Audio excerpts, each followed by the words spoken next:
नमस्कार. मी हनुमंत कापरे, एसलीपीएस वेलनेस या संस्थेचा डायरेक्ट सेलर डिस्ट्रीब्युटर आहे. तर आज आपण पुन्हा एकदा एक जबरदस्त असा खमलेटी गाव सामनगडाच्या पायथ्याशी आपल्याकडे ऊसाच्या पिकाचा जबरदस्त रिझल्ट आलाय. तर आपण तो रिझल्ट कसा आलाय तर आपण सरांच्या तोंडूनच आपण ऐकूया. सर, तुमचं नाव सांगा. राजाराम कल्लापा माने, गाव तनवडी. ऊसाचं हे बेणं हे चांगलं आहे आणि आम्हाला सरांनी जे मार्शिंग केले त्या पद्धतीने आम्ही लागवड वगैरे केलेली आहे. आता ही कोणती व्हरायटी आहे ऊसाची? कोहिनूर. आता आपल्याकडे जे कोणत्या महिन्यात लागवड केली? नोव्हेंबर पहिल्या आठवड्यात. नोव्हेंबर पहिल्या आठवड्यामध्ये आपली ऊसाची लागवड केलेली आहे.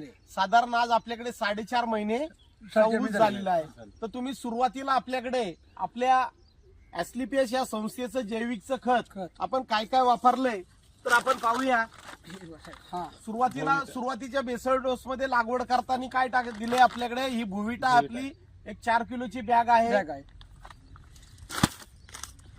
आणि हे इको हरेली आपलं वापरलेलं आहे, बेसल डोस मध्ये वापरलेलं आहे. आणि आपल्याकडे फवारणीसाठी पीजीपीआर टॉनिक आहे आणि ॲग्रो 90 स्प्रेडर आहे आणि इको हरेली सुद्धा आपण फवारणीसाठी वापरलेला आहे. तर आपण पाहताय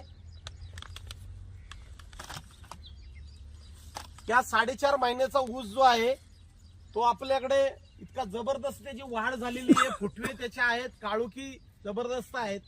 तर तुम्हाला समाधानी आहात का तुम्ही? हा साहेब, समाधानी आहे. तर तुम्हाला हे जे दिले आपल्याकडे इथले डिस्ट्रीब्युटर आहेत या भागातले आपले श्रीवास माने सर, यांच्या माध्यमातून तुम्हाला मिळालेलं आहे. तर नक्कीच तुम्हाला आता ही मोठी भर आता तुम्ही कधी लावणार आहात? आता 2 दिवसामध्ये मोठी भर लावणार आहात. तर तुम्हालाही पण आता परत आम्ही भरीच्या वेळेस पण आपलं जैविकचं आपण किट वापरणार.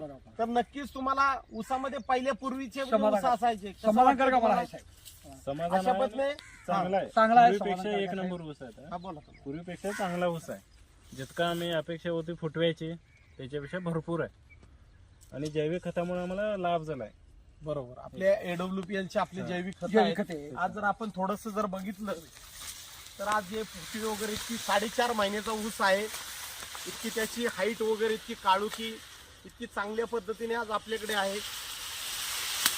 हा जबरदस्त असा रिझल्ट जो आलाय तर नक्कीच सर्व शेतकरी बांधवांना सांगेल की आजची काळाची गरज आहे. जैविक रासायनिक खतांचा भरमसाठ होणारा खर्च कमी करून आज आपली मातीची ताकद वाढवणं गरजेचं आहे. जर माती टिकेल तरच मोती पिकेल. धन्यवाद.